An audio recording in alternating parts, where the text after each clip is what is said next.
नहीं आए। 2 तारीख को मंच पे आए, वहाँ भाषण दिया, फिर वहाँ से चले गए, फिर सीधा 5 तारीख को आए, फिर भाषण दिया। 2 दिन ही आते ही उन्होंने बोल दिया कि ये 2 लोग ही बात करेंगे। 1:30-2 बजे मैंने कहा 2 घंटे जाकर के सोएंगे। तब ये सारी चीजें मैंने कानों से किसी संत के मैंने खुद ने सुनी। अच्छा। बात कर रहे थे रात को 2 बजे के लिए सहेलिया खुद मर जाएंगे तो मर जाएंगे, लेकिन किसी को तकलीफ नहीं देंगे, किसी को दुख नहीं देंगे। आदेश 4 बजे निकला था, रात को 11 बजे तक लोगों को इंतजार करवाया। 600 क्यों 6000 लोग जाकर के देख के आएंगे ना। अगर कानून बनेंगे तो 6000 लोग जाएंगे, पूरी कमेटी जाएगी। संत गए, फिर गए तो आगे देखा कि 600 लोग थे। अब उनको पता था या नहीं था वही जाने। वापस आए, खाली हाथ था। मैं आकर बोले ये कागज है। मैंने कहा ये तो जिला कलेक्टर के नाम से लिखा हुआ है, हमारी कमेटी का आप देख लो। और नेता अपने स्तर पर इसको धरने को खत्म करवाना चाहता है, भाई कैसे ही करके इसको खत्म करवाते हैं। संतों को भेज दिया कि जाकर के धरना खत्म कर दो। उस दिन 5 साल की माता जी वहाँ धरने पर आती थी, 2-2 महीने के बच्चे लेकर के मातृ शक्ति धरने पर आती थी। तो गुरुदेव भागीरदास जी शास्त्री जी साथ में आनंद प्रकाश जी थे, लगातार तो 1 महीने तक वो रहे, मतलब 2 वो रहे थे। फिर सच्चिदानंद जी गुरुजी आए, 5-6 दिन वो घूमे साथ में। शिवदास जी रुड़कली थे जोधपुर इलाके में, 5-7 दिन उन लोगों ने साथ में घूमे। 4-5 लोग थे जो साथ में घूमे थे। कुछ संतों ने रात को ही फोन पर सब लोगों ने आपस में एक दूसरे से बात करके मामला सेट हो गया। सारी एक दूसरे से बात करके मामला सेट तक भी ऐसे करके अपन की तरफ से करके, भाई संतों की बात नहीं मानोगे तो फिर हमें क्यों लाया गया, ऐसे वैसे। वो तो धरना खत्म ही था उस समय। यहाँ तक बोल दिया था कि वहाँ सांकेतिक रूप में जो कलेक्टर का धरना चल रहा है वो रखेंगे, महापड़ाव तो समाप्त है। एक ऐसा पड़ाव 10 नवंबर 2024 को हुआ था, राशि सर का पड़ाव था, और रात को 9 तारीख को ऐसे ही खत्म कर दिया। नमस्कार, आप देख रहे हैं न्यूज़ 4 थार, मैं ओम प्रकाश। खेजड़ी बचाओ आंदोलन की शुरुआत हुई, उसके बाद 2 फरवरी को बड़ी संख्या में लोग पहुँचे। 2 फरवरी को शाम को इस आंदोलन में जितने भी लोग पर्यावरण प्रेमी आए थे वो डायरेक्ट कलेक्टर के ऑफिस के सामने, कलेक्ट्रेट के सामने पहुंच गए।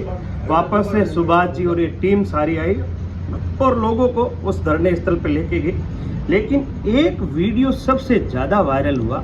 सुभाष जी को इतना भाव आ गया कि आंखों में आंसू आ गए, और उन्होंने जो भगवान कहते हैं ना, कभी कभी भगवान बोला देते सच्चाई, तो इनके अंदर भगवान के भाव आए और मुंह से सच्चाई निकल गई। इन्होंने किसी को नहीं देखा कि साधु है, चाहे एमएलए है, चाहे एमपी है, सबको सच्ची बातें कह दी। और सच्ची बातें सबको जो नहीं समझते हैं, जिनको खराब करना होता है, उनको ठेस पहुंची। बाकी सामने जो मंच थी वहां से एक ही आवाज आई कि सुभाष जी आप आगे बढ़ो, हम आपके साथ हैं।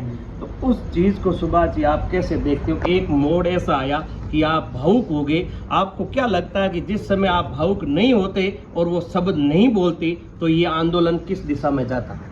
देखिए, उस दिन की जो पीड़ा थी सबके सामने, हमारी पहले दिन से जब हमने 19 तारीख को मुकाम में बैठक करी, उससे पहले हमारी जो कमेटी, जो कोर कमेटी बनी थी, 19 को जो मुकाम में बैठक थी, उससे पहले हमने सब लोगों से तय कर लिया भाई हम लोग इतने लोग तो अग्रिम मोर्चे पर लड़ेंगे, हमको हर जगह पर जाना भी पड़ेगा, गाँव पर, हर स्तर पर। एक ऐसा पड़ाव 10 नवंबर 2024 को हुआ था, राशि सर का पड़ाव था, और रात को 9 तारीख को ऐसे ही ख़त्म कर दिया। मैं नहीं चाहता था वो पड़ाव ख़त्म हो, नहीं चाहते थे उस समय, लेकिन हमारे पास अकेले व्यक्ति रह गए। कुछ पीछे कहने वाले थे, फौजी साहब थे, ये तो टेंट लगाने में थे, बाकी जितने लोग थे साथ में, उनमें से हमारे संत समाज के भी लोग थे, साथ में नेता लोग भी थे। 10 तारीख को 9 तारीख को रात को कुचारा बुलाए, महासभा का अध्यक्ष और सारे लोग थे उसमें।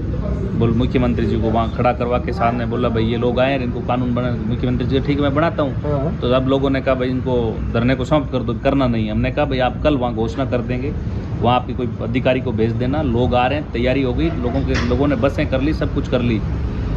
तो नहीं माने, उसने सबने लाइव आकर के फटाफट घोषणा कर दी कि हम राशि सर का पड़ाव खत्म करते हैं। उस दिन हजारों लोगों के मेरे पास फ़ोन भी आए, हजारों लोगों की गालियाँ सुनी, गालियाँ वाजिब थी उनकी।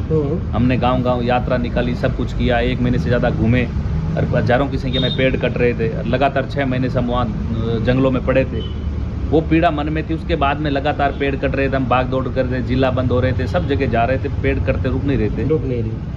फिर ऐसी वेदना थी। फिर ये 19 तारीख को मुकाम में बैठक होती है, बैठक के बाद में गांव-गांव जाते हैं। सारी तय थी कि हमें राजस्थान का जब तक कानून बने तब तक राजस्थान की पेड़ कटाई पर पूर्णतया रोक लगे, ऐसा आदेश निकले, अधिकारियों को पाबंद करे। और उसके बाद के अंदर जो होती है सारी चर्चा हो गई, लेकिन कुछ लोगों ने मिल करके, हमारे जनप्रतिनिधियों ने, कुछ ऐसे भी हमारे समाज के संतों को भी बरगलाने का काम किया, उनको भी साथ जोड़ने का काम किया। ऐसी चीज़ें बैठ करके फिर 2 संभाग पे आ गए वो। हमारी कोई 2 संभाग की बात ही नहीं थी। मैंने तो खुद ने मंच पे जो नेता आए थे उस समय खड़ा होकर के बोला था भाई हमें पूरे राजस्थान की मांग चाहिए, आप आदेश निकालिए पूरे राजस्थान का, और अगर आदेश की अवहेलना होती है तो कलेक्टर से लेकर के नीचे तक सारे अधिकारियों पर जिम्मेदारी तय होनी चाहिए, उनको भी वहाँ से हटाना चाहिए। ये हमारी मांग थी एक ही लाइन में, ये आप आदेश निकाल दीजिए। उसके बाद में लगातार वो भाषण कर रहे थे, कोई कुछ बोल रहा, कोई कुछ बोल रहा था। फिर कुछ लोगों ने माइक तार निकाल के अपनी जेब में डाल लिया, तार नीचे डाल दिए, जल्दी से उनको पानी पिला दिया, सब कुछ कर दिया। तब वो देखा नहीं गया कि आज तो ये मामला तो पूरा खत्म हो रहा है, फिर कौन लोग हम पर भरोसा करेंगे, कौन आएंगे। बेटे बेटे की उठा जा करके बात करी, मैंने कहा ये तो मामला पूरा गड़बड़ हो रहा है। फिर मुझे खुद को ही पता नहीं चला कि मैंने क्या बोला था उस समय। सारी चीज़ें जो मन में वेदनाएं थी वो प्रकट हो गई, और मामला चाहते थे कि राजस्थान में पेड़ कटाई बंद और कानून बने। बस इसी बात को लेकर के ये सारी घटनाक्रम हुआ। यदि जिस समय वो चीज़ नहीं आती तो आपको क्या लगता है गड़बड़ हो सकता है? वो तो धरना खत्म ही था उस समय। यहाँ तक बोल दिया था कि वहाँ सांकेतिक रूप में जो कलेक्टर धरना चल रहा है वो रखेंगे, महापड़ाव तो समाप्त है।